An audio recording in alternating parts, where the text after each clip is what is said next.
Hello, I'm Sarah Teacher from the Impact Investing Institute.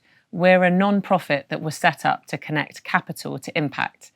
We are excited to encourage family offices to become impact investors and marry their values with their investment approach.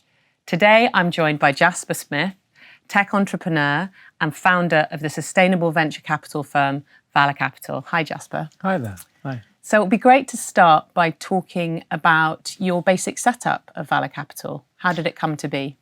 Yeah, I was very lucky. I was in the games industry a long time ago and ended up selling a couple of businesses in the games industry and thought about what I wanted to do next. And sustainable investing was high on that list for a series of personal reasons.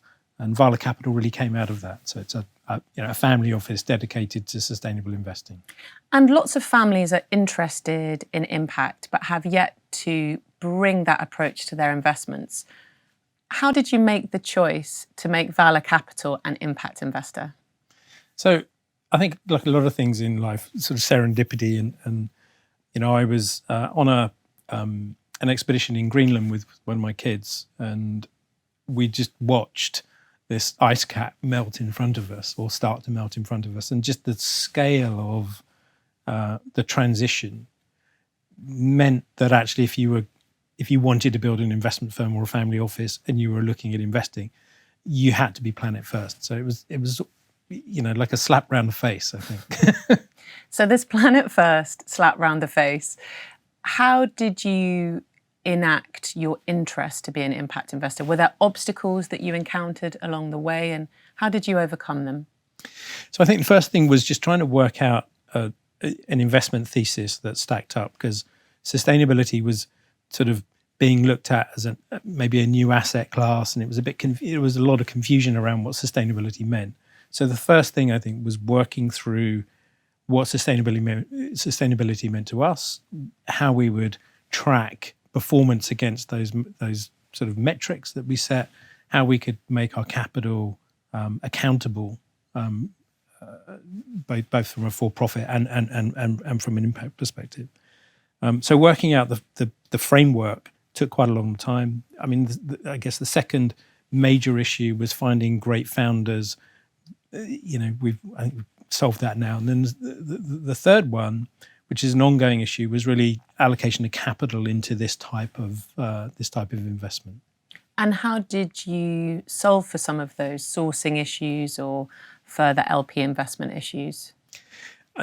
So you take the first step, you put your own money at risk, you start to see investment performance from those. You prove that the type of investments that we do generate the same, if not better returns, and much better returns long term.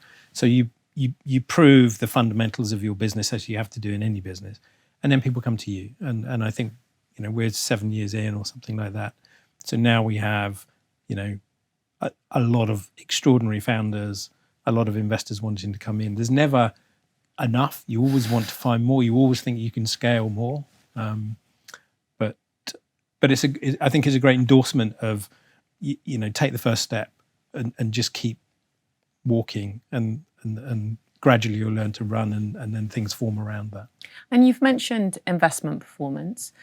A common misperception of coming into impact investing is that it delivers concessionary financial returns. Could you speak a bit more about your experience of performance in the context of delivering this investment? Yeah, so far we've seen the opposite to that. We've seen that sustainable organizations that we invest in win more clients, have clients for longer, use less resources, so that the sort of operating costs are generally lower, have far less staff turnover, and are generally organizations that actually the community wants to work with and embrace.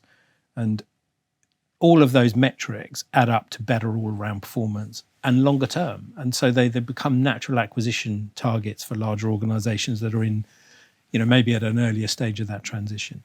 So we've seen absolutely the opposite. And tell me about the family side of this. Family offices are part investment vehicles, part family entities. Well, there's always conflict in families, and I think there is in most family offices. But it's a good conflict where you've got generational shifts and generally, the younger generation pushing up. But in our family office, our family is front and central with that, and how we apply our capital is a universal decision, and that takes the youngest to the oldest. My vote's no greater than anybody else's. So, but I think that's an essential ingredient to a well-run family office. And what's your advice to other families thinking about doing this work?